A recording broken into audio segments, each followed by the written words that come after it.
జ్యోతిర్మయుడా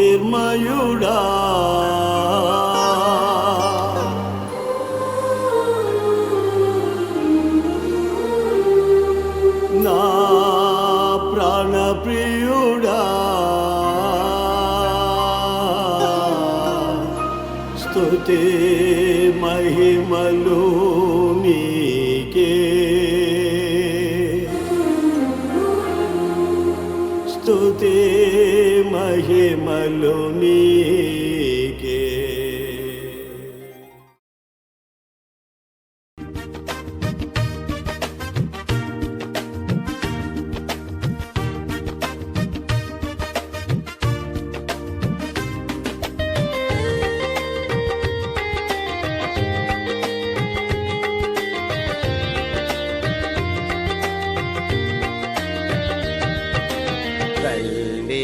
రండి యేసుని యొద్దకు రమ్మనుచున్నాడు. రండి రండి యేసుని యొద్దకు రమ్మనుచున్నాడు. ప్రయాసపడి భారము మోయువారలు ప్రయాసపడి భారము మోయువారలు ప్రభుని చెల్తకు పరుగిడి వేగం ప్రభుని చెల్తకు పరుగిడి వేగమే. రండి రండి యేసుని యొద్దకు రమ్మనుచున్నాడు. రండి రండి యేసుని యొద్దకు రమ్మనుచున్నాడు.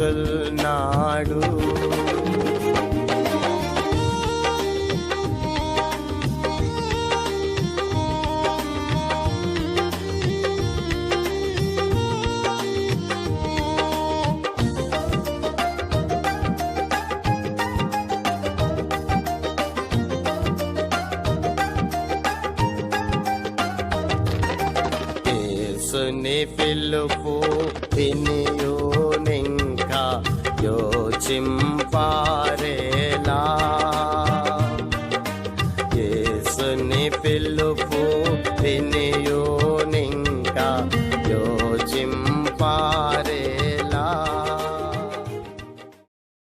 ప్రియులారా, యేసుక్రీస్తు ప్రభుని గురించి మీకు తెలియజేయాలని ఆశతో మేము మీ ఊరు వచ్చాము. యేసుక్రీస్తు ప్రభుని గురించి మీకు చెప్పాలని. ఎందుకు చెప్పాలి యేసు ప్రభుని గురించి మాకని మీరు అనుకోవచ్చు. ప్రియులారా, మనుషులు జన్మన కర్మన పాపులము. జన్మ కర్మ పాపము ప్రతి మనిషిలో ఉంది.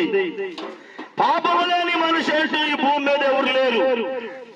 ఏ కులమైనా ఏ జాతి అయినా ఏ స్థితిలో ఉన్నా, పేదవాడైనా డబ్బున్నవాడైనా, చిన్నతరమైనా పెద్దతరమైనా, ఏ ఊరైనా ఏ వ్యక్తి అయినా ఏ దేశమైనా కావచ్చు, మానవ జాతి ఎక్కడున్నా సరే అందరూ జన్మన కర్మన పాపులే. పాపం ద్వారా వచ్చు మరణము, నరకం, అగ్ని గంధకాలతో మండుకున్నాం. శరీర మరణం తర్వాత రెండో మరణం, ఆత్మకు మరణం ఉంది. అది అగ్నిగుండము. ఈ అగ్నిగుండము తప్పించుకోవాలంటే మనిషిలో పాపం అన్నది ఉండకూడదు. పాపం అన్నది ఉండకూడదు.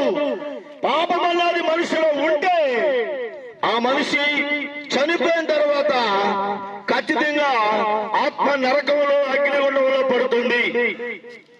కనుక మనుషులందరూ పాపులే, అందరూ నరకానికి వెళ్లే వాళ్ళే. ఆ నరకము తప్పించుకోవాలి. ఇప్పుడు ఆ నరకము తప్పించుకోవడానికి దేవుడు అవసరం. దేవుడు మనిషికి ఎందుకు? బతుకుదేవి కోసం దేవుడు అవసరం లేదు. ఎలాగైనా పుడతారు, ఎలాగైనా చచ్చిపోతారు. మనిషి జబ్బు బాధలైతే హాస్పిటల్కి వెళ్దాం, బాగోకపోతే చచ్చిపోతాం. దేవుడు ఎందుకంటే రేపు నువ్వు చనిపోయిన తర్వాత నీ ఆత్మ నరకానికి వెళ్లకుండా ఉండడానికి దేవుడు. గుర్తుపెట్టుకోండి. బాగా గుర్తు పెట్టుకోండి. మనము నరకానికి వెళ్ళకూడదు, పరలోకానికి వెళ్ళడానికి దేవుడు. మా ఆత్మ పరలోకానికి వెళ్ళాలంటే మనలో ఉన్న పాపం పోవాలి. ఆ పాపం అనే కల్మషం, ఆ పాపం అనే దుర్బీజం, ఆ పాపం అనే అచ్చుడు మనలో పోవాలి. ఎలా పోతే పాపం? పుణ్యతీర్థాలకు వెళ్తే పోతా, జపతపాలు చేస్తే పోతా, ఏమి చేస్తే పాపం పోద్ది? ఒకటి గమనించుకోండి, రక్తము చిందించబడాలని బైబిల్ చెబుతుంది, వేదము చెబుతుంది, ఖురాన్ చెబుతున్నాయి. మనుషులందరూ పాపులు కనుక ఆ పాపం పోవాలంటే రక్తము సిందించబడాలి. ఆ రక్తము పరమాత్ముడి యొక్క రక్తమై ఉండాలి. పరమాత్ముడు ఈ లోకానికి వచ్చి మన పాపముల కొరకై చనిపోవాలి. ఆయనే మన పాపము నుండి విమోచన చేసే దేవుడు. ప్రియులారా, ఈ లోకంలో ఎవరు మన కొరకు ఈ లోకానికి వచ్చి మన పాపాల నిమిత్తమై చనిపోయింది, మన పాపాల నిమిత్తమై రక్తం కాచింది, మనల్ని రక్షించడానికి మనకు బదులు చనిపోయే దేవుడు ఎవరు? ఈ సృష్టిలో వెతికితే ఒక్క యేసు ప్రభు తప్ప ఇంకెవరు మీకు కలబడరు. ఆ యేసు ప్రభు వారు నీ కొరకై, నా కొరకై, మనమందరం పాపమనే బానిసత్వం కింద మగ్గి ఉండగా ఆ పాపమనే కాడి విరగొట్టి, ఆ బానిసత్వం అనే కాడి విరగొట్టి మనల్ని తన రక్తంతో కడిగి విమోచించిన దేవుడు. కాబట్టి ప్రియులారా, మన పాపం పోవాలంటే యేసు రక్తం, కలువరి సిలువలో తల మీద ముళ్ళ కిరీటము, కాళ్ళల్లో చేతుల్లో మేకులు, ప్రక్కలో బల్లపాటు, వీపంతా కోడాలతో కొట్టబడి, చంపబడి, సమాధి చేయబడి 3వ దినాన తిరిగి లేచిన దేవుడు యేసు ప్రభు. కనుకనే యేసు క్రీస్తు నమ్ముకోండి, యేసు రక్తంలో మీ పాపాలు కడుక్కోండి, మీ ఆత్మలు పరలోకానికి చేర్చుకోండి.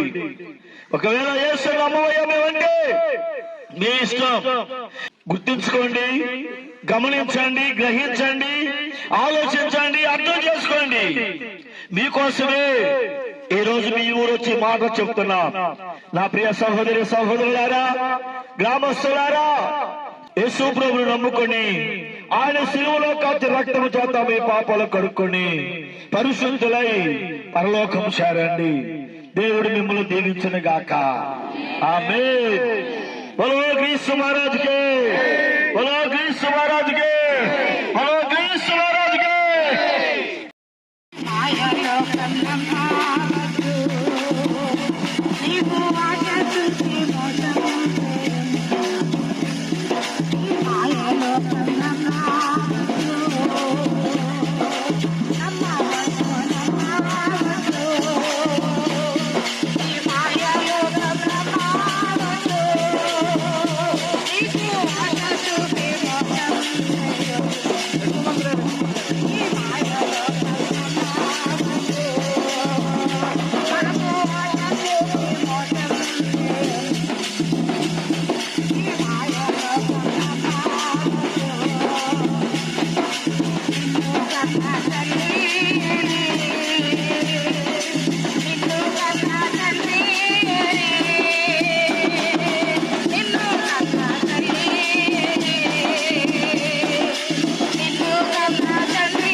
పినత్తరిమి గ్రామ వాస్తవ్యులకు ప్రభు పేరిట అందరికీ వందనాలండి. అయ్యా, నాది విజయనగరం జిల్లా గుర్ల మండలం కోటగండేడు గ్రామం అండి. నేను బ్రాహ్మణ కులానికి చెందిన వాడినండి బాబు. మేము 8 మంది అన్నదమ్ములమే, 3 అక్క చెల్లెళ్ళు. అందులో ఆఖరి వాడిది. నేను ప్రభుత్వ ఉద్యోగం చేస్తూ రిటైర్డ్ అయ్యానండి. రిటైర్డ్ అయిన తదుపరి నా భార్య, నా పిల్లలు కూడా నాకు తెలియకుండా వాళ్ళు బాప్తిస్తం తీసుకున్నారు. వాళ్ళని ఎంతో ఇబ్బందులు పెట్టి నా ఇంట్లో వెతికి మరి ఆ బైబిల్ గ్రంథాన్ని అపవిత్రం చేసి అగ్నికి ఆహుతి చేశానండి. అగ్నికి ఆహుతి చేసిన తదుపరి నాకు ఇంకా బాధలు మొదలు పెట్టాయండి. నా కాలుకి 8 కుట్లు పట్టాయి, కాలు కట్ అయిపోయిందండి బాబు.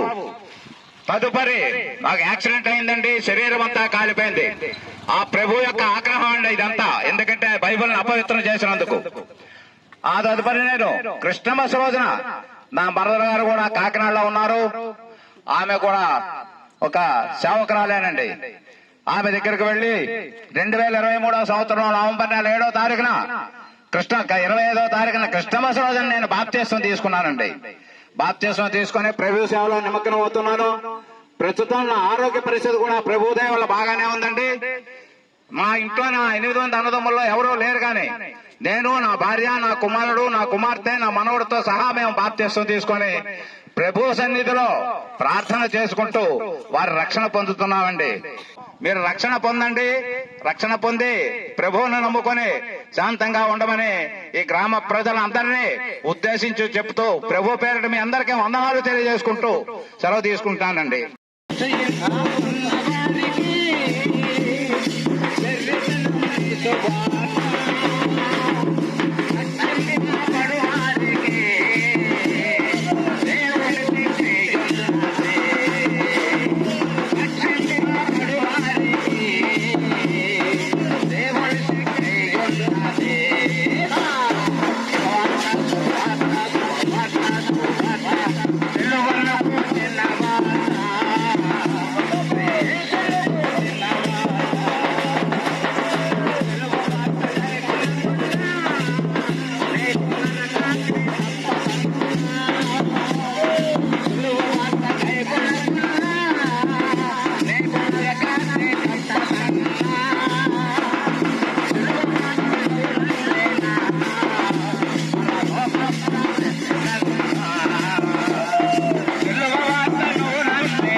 నా పేరు ఆదలక్ష్మి ఆలితోలం. మేము తమ్మపురం.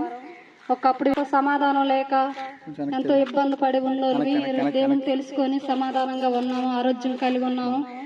ఆయన రక్షణ తెలుసుకొని ఈరోజు మార్గంగా ఉన్నామంటే ఆయన మన పాపం క్షమించే దేవుడు. ఎంత ఘోరమైన పాపమైనా మనం తెలియక పాపం చేస్తాం కాబట్టి అప్పుడు దేవుడు క్షమిస్తాడు. తెలిసే పాపం చేయకూడదు, కానీ తెలియని పాపం అయితే ఆయన క్షమించే దేవుడు, ప్రేమించే దేవుడు. క్షమాపణ ఆయన దగ్గర ఉంది. ఆయన తెలుసుకొని నేను ఎంతగా తెలుసుకున్నా ఆయన మమ్మల్ని, మా పిల్లలని, భర్తని మమ్మల్ని దేవుడు రక్షించాడు. అంత భయంకరమైన జబ్బు మా ఆయనకైతే దాతుర్లు పొగలు భయంకరమైన జబ్బు, పిట్స జబ్బుతోని దాతుర్లు పొగలు ఇద్దరు ఉండేది కాదు. అమావాస పొన్నమ సమయంలో తెల్లవాళ్ళు 6 సాయంత్రం 6కైతే ఉదయం 6 అయిన వరకు ఆ పిట్స జబ్బుతో ఎంతో నరకం అనిపించే వాళ్ళమి. ఈ రోజు నా దేవుడు భయంకరమైన జబ్బులో నుంచి నా భర్తను దేవుడు ఇడిపించి సజీవుగా నిలబెట్టాడు దేవుడు. ఆయన గొప్ప దేవుడు. ఆయన జబ్బు పోవాలని కానీ ఎన్నో రాయలకి చెట్టులకి విగ్రహారాధులన్నీ పూజలు చేసినాం కానీ ఎంతలోని ఫలితం దొరకలేదు. కానీ దేవుడు రక్షణ పొందుకున్న తర్వాత మా గొప్ప ఫలితం దొరికింది. నా భర్తను దేవుడు సజీవుగా నిలబెట్టి ఈ రోజు నా కుటుంబాన్ని ఎంతగా ఆదరించి పోషించుతుండ ఆయన కృప ద్వారాగా ఈ సాక్ష్యం దేవుడు దీవించింది కాక.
దేవునికి వందనాలు, గ్రామస్తుడికి వందనాలు, మా సంఘానికి వందనాలు.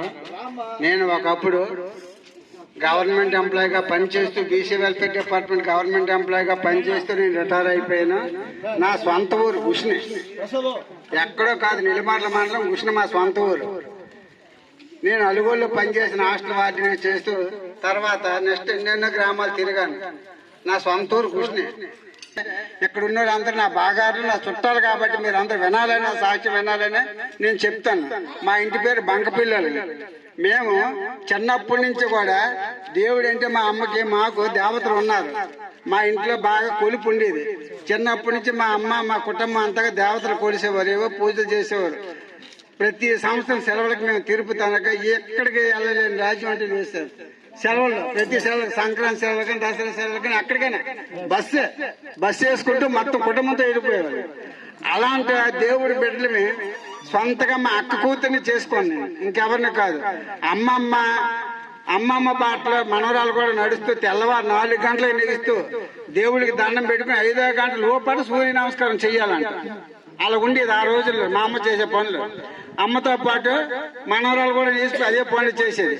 చేస్తే ఒకప్పుడు ఇలా కుటుంబం నడుస్తూ, మాది చాలా పెద్ద కుటుంబం అండి, మా మరదలు కూడా ఉంది. మాది ఇంచుమించు 50 ఏళ్ళ కుటుంబం మాది అంతా బంకపిల్లలు. అంటే ఆ టైంలో మా అక్కగారికి ఒంట్లో బాగోలేదు. అక్కగారికి బాగోలేనప్పుడు మా అక్కగారిని ఏవో ఈ పనికి మాలవన్నీ దెయ్యాలు దేవతలన్నీ కూడా తీసుకుపోతాను అల్లరి పెడితే మా అక్క ఎప్పుడు ఏడ్చుకుని ఉండేది. తీసుకుపోతారన్న దేవుడు తీసిపోతారు, ఎప్పుడు చచ్చిపోతారు. మా అమ్మ ఎలాగ ఎందుకన్నదో, ఎందుకమ్మా మాకు నువ్వు చచ్చిపోతే మాకేమి అవుద్ది, ఆ దేవుడు కొలుసుకుంటే బాగుంటది కదా, ఆ దేవుడిలోకి వెళ్ళిపోయి అమ్మని పోయి మా అమ్మ అన్నది. అంటే మా అక్క ఏమో దేవుడిలోకి వెళ్ళిపోయింది. దేవుడిలోకి వెళ్ళిపోతే దేవుడిలో అలాగా మా అక్క 20 సంవత్సరాలు 10 సంవత్సరాలు అవుతుంది ఉన్నది ప్రత్యేకంగా.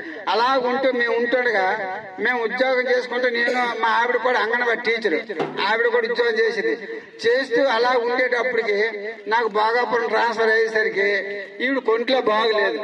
మా పిల్లలు చిన్నప్పుడు చదువుతాను, ఇంటర్మీడియట్లో 10th క్లాస్ చదువుతాను. ఈవిడ ఇంట్లో ఆరోగ్యం బాగలేకపోతే నేను పోయినటువంటి రోగాలతో ఉన్నది, అప్పుడు బాధపడుతుంది. కానీ ఆవిడ చిన్నప్పుడు దేవుడు నమ్ముకున్న సంగతి ఆవిడ చెప్పలేదు. ఎందుకంటే అమ్మమ్మకు లేటంటదని అమ్మమ్మ బాటలో నడిచింది, కానీ ఆవిడ దేవుడు నమ్ముకొని ఎవరికి మా ఇంట్లో చెప్పలేదు. ఆ పరిస్థితిలో ఆవిడ ఆరోగ్యం బాగలేదు. దినదినంగా కూడా చనిపోద్దేవాడి పరిస్థితిలో ఉండేది. అప్పటికి నేనేటి చేసేవాడిని తెలిసినండి, ప్రతి సంవత్సరం కూడా అయ్యప్ప మాలలు వేసేవాడిని. గరుడిలో ఉద్యోగం చేసినప్పుడు గద్దె బాబారావు వాళ్ళతో, ఎమ్మెల్యే వాళ్ళతో వేసేవాడిని దేవుడు మాల. అయ్యప్ప మాలలు 6 సార్లు వేసాను నేను గరుడిలో ఉండేటప్పుడు. అలాగే పూజలు చేస్తూ మరి మాకు విగ్రహారాధనకి అంత కాదండి, పూజలని పిచ్చి. అలా చేస్తూ 6 సార్లు అయ్యప్ప మాలలు వేస్తూ అలా బ్రతికిన మా కుటుంబం. ఎప్పుడైతే మా ఆవిడికి బాగులేదో ఆ టైంలో మా అక్క అన్నది, ఎందుకు నాయన ఇవన్నీ చేయడము, ఇవన్నీ నమ్ముకోవడము, దేవుడు నమ్ముకుంటే నీ భార్య బాగుంటుంది నాయన అని అన్నారు. అన్న తర్వాత ఈ పూజలన్నీ విడిచిపెట్టిన తర్వాత 2009లో దేవుడు నమ్ముకున్నాం. 2009లో నమ్ముకుని కానీ ఇంతవరకు కూడా దేవుడు చాలా బాగా చూసుకొచ్చాడు మా కుటుంబాన్ని. ఏ దానికి మాకు లోటు లేదు, ఏ విషయంలో కూడా లోటు లేదు. ఇద్దరికి జీతాలు వస్తున్న కుటుంబాలు బాగున్నాయి, అంత ఆస్తి ఉన్నాడు, మాకు ఏ విషయంలో కూడా లోటు లేదు. దేవుడిలోకి వెళ్ళాక మరీ దేవుడు మాకు దీవించాడు అన్ని విధాలుగా. ఇంత మా కుటుంబం నడుస్తూ ఎప్పుడైతే మా ఆవిడ ఆరోగ్యం బాగాలేదో నేను దేవుడిలోకి వచ్చాక ఆరోగ్యం బాగుంది, ఆవిడ ఉద్యోగం చేసుకుంటుంది, నేను ఉద్యోగం చేసుకుంటాను, పిల్లలు చదువుకుంటాను. అలాగే మా కుటుంబం ఎలా సాగిపోతే ఇవాళ నా కోడలు కానీ నా కొడుకులు కానీ అందరం కూడా హ్యాపీగానే ఉన్నాము. నేను చెప్పిన సాక్ష్యాలు బట్టి మీరు కూడా దేవుడిని నమ్ముకుంటే తప్పనిసరిగా మీ కుటుంబాలు బాగుంటాయి, మీ ఇంట్లో సమస్యలు ఉండవు, గొడవలు ఉండవు, ఇంట్లో ఇబ్బంది ఉండదు. ప్రతి విషయంలో కూడా దేవుడు మీకు సహాయం చేస్తాడు. మీకు తెలియకపోతే పక్కన చర్చుకొని అబద్ధం ఎవరిని దేవుడు నమ్ముకున్న ఎవరిని మీరు కనుక్కొని అయినా ఇది అబద్ధం ఆలోచన పని లేదు. మీరు ఏదో మమ్మల్ని మీరు మాతో వచ్చేవని మేము చెప్పలేదు, లేదు మీరు కలవన్నమ్మని కూడా మిమ్మల్ని మేము బ్రతిమలేదు. మేము చేసే పని, మేము తిన్నటువంటి రుచి, మేము తిన్నటువంటి ఆ సంతోషం మీకు చెప్తాను. మేము దేవుడు వాళ్ళు ఎంతవరకు పైకి వచ్చామంటే మీకు చెప్తానో తప్ప, కానీ ఇంకా ఉద్దేశంతో రాలేదు. దేవుడు నమ్ముకున్న కుటుంబాలు అన్ని కూడా బాగుపడ్డాయి, కానీ నేను భిక్షమెత్తుకుంటాను అన్నటువంటి దేవుడు కాదు. ఇతను 10 మందికి అప్పిచ్చే వాళ్ళకి చేస్తాడు తప్ప, కానీ ఒకడికి అప్పుకెళ్ళి రంగం చేసే దేవుడు కాదు. ఆస్తిని పెంచుతాడు, కుటుంబాలు పెంచుతాడు, నెమ్మదిని ఇస్తాడు, సంతోషాన్ని ఇస్తాడు కుటుంబానికి. అందు గురించి నేను చెప్పే ఈ చిన్న సాక్ష్యం కూడా దేవుడు ఈ చిన్న సాక్ష్యం దీవించిన కాక ఆమేన్.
అండి మా ఆయనకి హాస్పిటల్ తిరిగాం. అతనికి సడన్ గా 2 కాళ్ళు వాపులు వచ్చేసి అస్సలు నడలేకపోయేవారు. ఎంతమందో డాక్టర్కి చూపించాను, ఎంతో డబ్బు ఖర్చు పెట్టాను, కానీ ఏమీ తగ్గలేదు.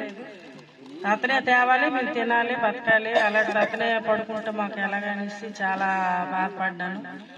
అప్పుడు మా ఇంటి పక్కనే చర్చ్ ఉంది, ఆ చర్చికి ఎందుకైనా మంచిది ఒకసారి దేవుడి దగ్గర తీసుకెళ్తాను. ఎంతవరకు తిరిగాను కదా, మరి ఇంకా ఒక్కటి చూద్దాం, దేవుడి దగ్గరికి వెళ్తాను, తగ్గుతుందో చూద్దామని ఒక్కసారే సన్నిధానంకి అతను తీసుకొని వెళ్ళామండి తోడు పెట్టుకొని. అయితే మా అయ్యగారు చెయ్యేసి ప్రార్థన చేశారు. అప్పటి నుంచి ఇప్పుడు మరి ఇంకా నొప్పులు కానీ ఏమీ లేవండి అతనికి. దేవుడి కృప వల్ల ఇప్పుడు చాలా ఆరోగ్యంగా ఉన్నారు. ఆ వెంటనే మరి ఇంకా దేవుడి మీద నాకు చాలా నమ్మకం వచ్చి మరి ఇంకా అయ్యగారు నేను లేట్ చేయను, అయ్యగారు నాకు ఎన్నో పూజలు నేను చేసుకొని ఉండేదాన్ని, ఉపయోగం లేదు.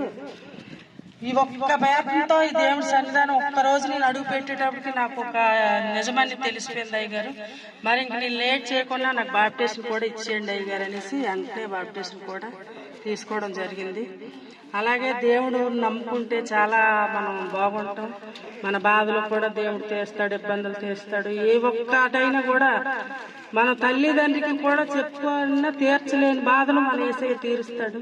అది తెలుసుకొని దేవుడిని నమ్ముకోండి, శుభ్రంగా బాగుంటుంది. దేవుడి చిన్న సాక్షిని దీవించును కాక.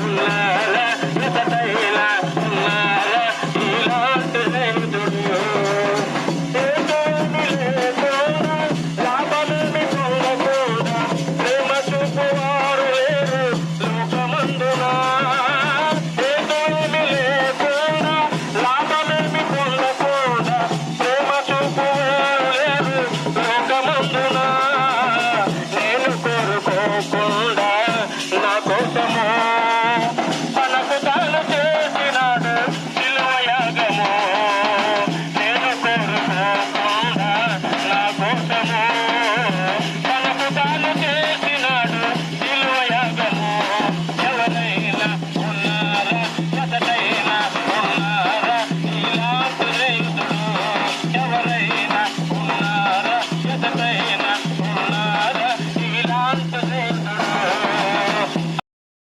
ప్రియులారా, యేసు ప్రభు దేవుని గురించి మీరు ఇంతకుముందు ఎన్నారో లేదో నాకు తెలియదు, తెలుసుకున్నారో లేదో నాకు తెలియదు. ఏది ఏమైనా మీకు చెప్తున్నాం, యేసు ప్రభు వారు పాపులైన ప్రజలను, ఆ పాపములో ఉన్న ప్రజలను రక్షించడానికి వచ్చిన దేవుడు. పాపం అంటే తెలుసు కదా, చెడు వ్యసనాలు. పాపం అంటే చెడు వ్యసనాలు. చెడు వ్యసనాలు అంటే ఇంకేం చెప్పాలి?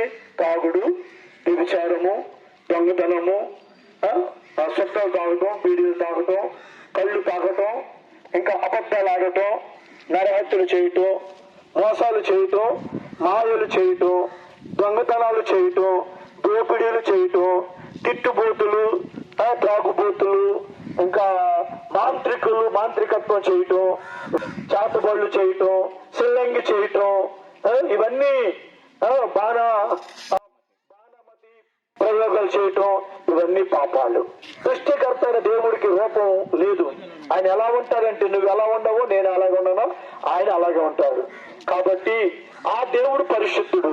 మనమందరము పాపం చేసి దేవునికి దూరం అయిపోయిన వాళ్ళం. కాబట్టి దేవునికి దూరం అయిపోయిన మానవుని తిరిగి మళ్ళా దేవుడు తన దగ్గర చేర్చుకోవాలని తన ప్రియ కుమారుడైన యేసుక్రీస్తు ప్రభుని లోకానికి పంపించాడు. యేసుక్రీస్తు అనే పేరుతో సృష్టికర్త అయిన దేవుడు ఈ లోకానికి వచ్చాడు. వచ్చి ఏం చేశాడు తెలుసా? రోగులను బాగు చేశాడు, దెయ్యాలు వెళ్ళగొట్టాడు, మంచి మంచి పనులు చేశాడు. అంతేకాదు పాపం లేని వాడిగా జీవించాడు. అంతేకాదు పాపులమైన మన కోసం తన ప్రాణాన్ని శిలువలో దారిపోశాడు, రక్తమంతా కార్చాడు. ఆయన పొందిన దెబ్బల వల్ల మనకి పాప విమోచన ఉంది. మన పాపాల నిమిత్తమై చనిపోయిన దేవుడు ఆయన. కాబట్టి నా ప్రియమైన బుజ్జనపేట ప్రజలారా, యేసు ప్రభు వారు నీ కొరకు చనిపోయాడు. నీకు బదులుగా తన ప్రాణాన్ని పెట్టాడు. నీకు బదులుగా తను చనిపోయాడు. ఎందుకంటే రేపు నీవు నశించిపోయి నరకానికి వెళ్ళకుండా, పాపంలో ఉన్న నీవు నరకానికి వెళ్ళకుండా ఉండటానికి నీకు బదులు ఆయన చనిపోయాడు. యేసయ్య నమ్ముకోండి. యేసయ్య రక్తము నీ పాపములు కడుగుతుంది. యేసు రక్తం తప్ప ఏ రక్తము కూడా మన పాపములు కడగలేదని నేను మీకు తేటగా స్పష్టంగా చెప్తున్నాను.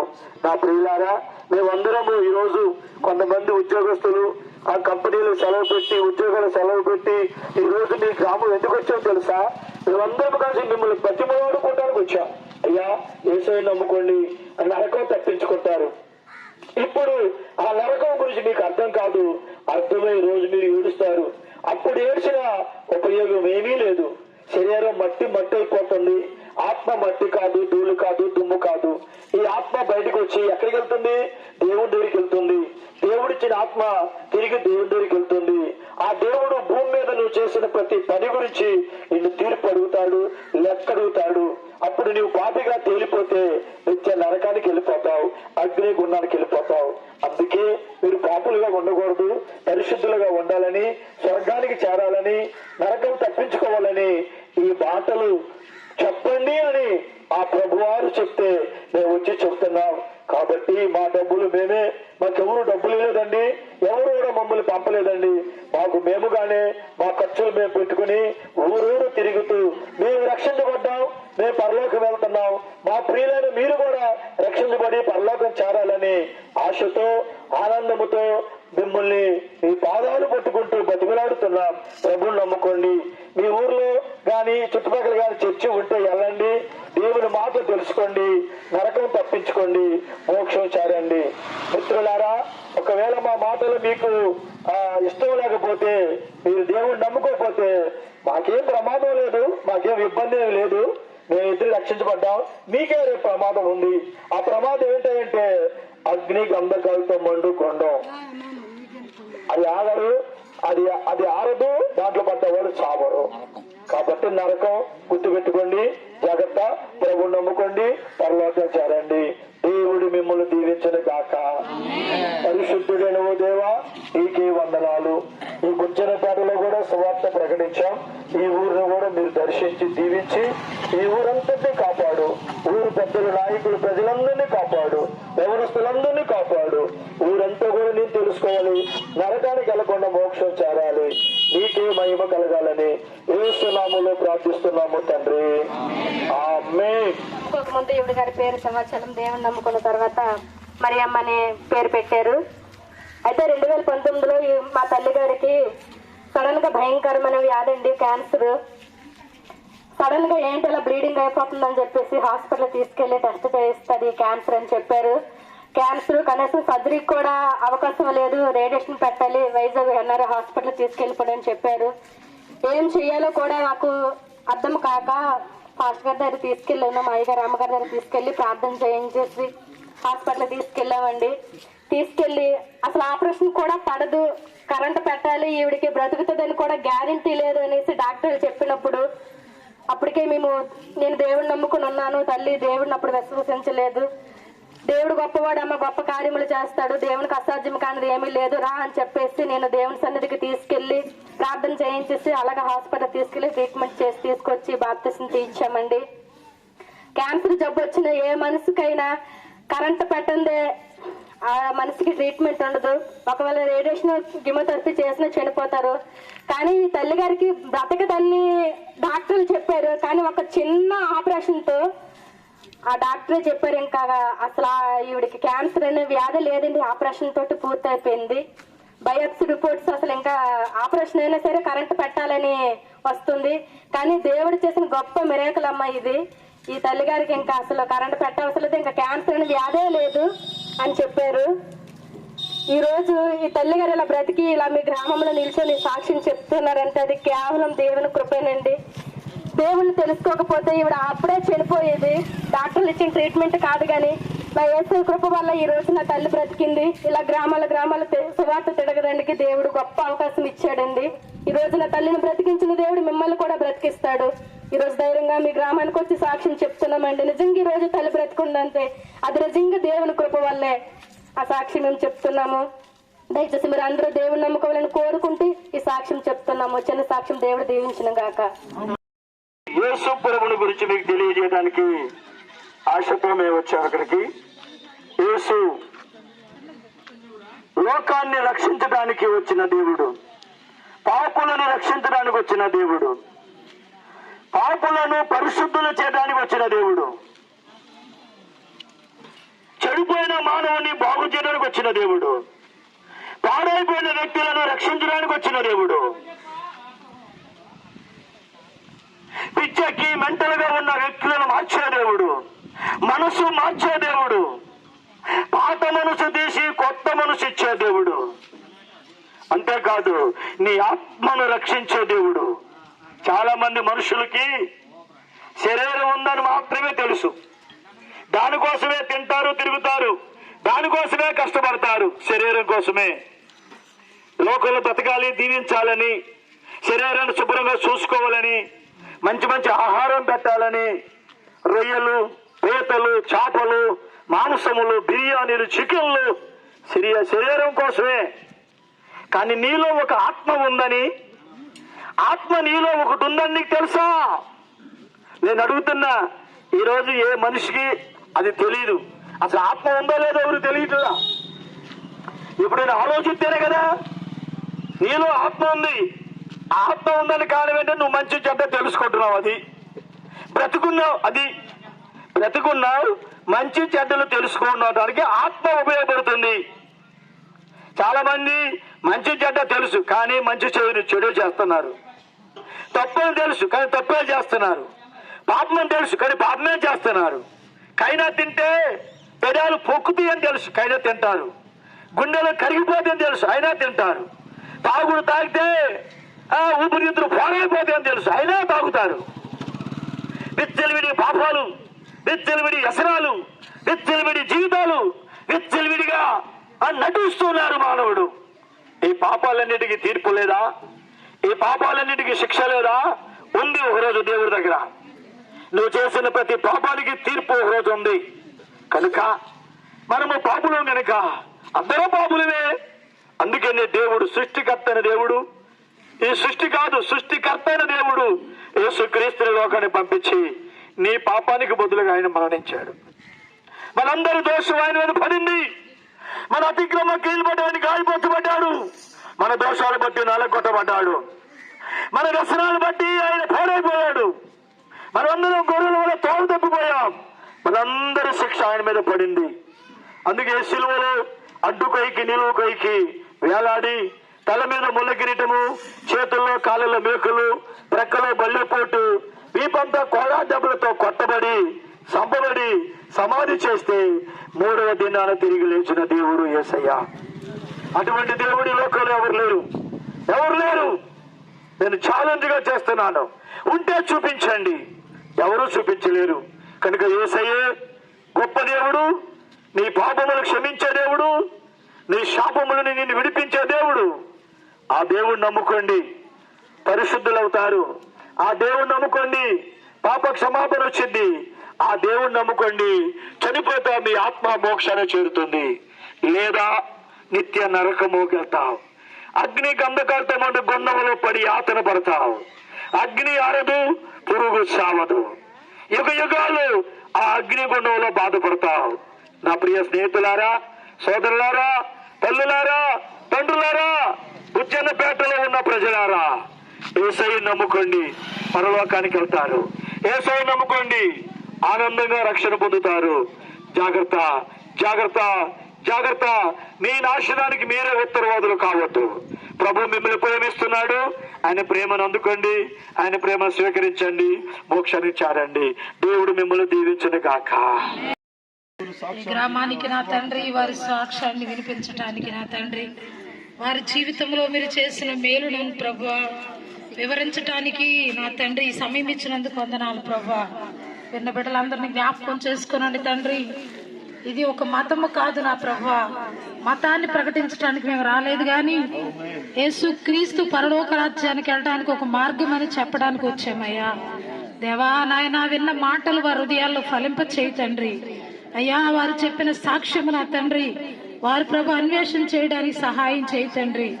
దేవా, ఎన్నో దేవుళ్ళని దేవతలను పూజించిన వారు దేవా నా తండ్రి మిమ్మల్ని ఎలా తెలుసుకున్నారో వివరించారు కనుక దేవా, విన్న ప్రతి బిడ్డ కూడా నా ప్రభు ఈ సాక్ష్యం వారి జీవితాల్లో కార్యం చేయనట్లు దయచూపమని, మిమ్మల్ని నమ్ముకొని మీ రాజ్యం చేరే ధన్యతను కూడా ప్రతి బిడ్డకి దయచేయమని, ఈ గ్రామాన్ని దీవించమని, ఈ గ్రామంలో నివసిస్తున్న ప్రతి కుటుంబాన్ని, ప్రతి బిడ్డను మీరు ఆశీర్వదించండి. వారి పాడి పంటలను కూడా దీవించండి. దేవా, ఈ గ్రామాన్ని మీరు రక్షించండి తండ్రి. మీ సాక్షులుగా నిలబెట్టుకోండి తండ్రి.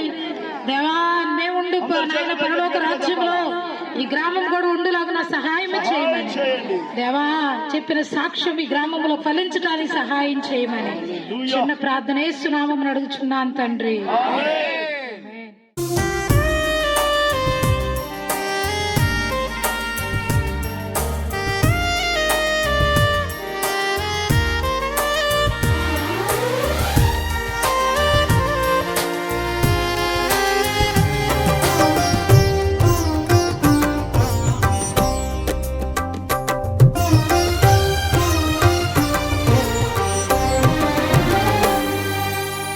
జ్యోతిర్మయుడా, నా ప్రాణ ప్రియుడా, స్తుతి మహిమలు నీకే. నా ఆత్మలో అనుక్షణం నాతిశయము నీవే, నా ఆనందము నీవే, నా ఆరాధనా నీవే, నా అతిశయ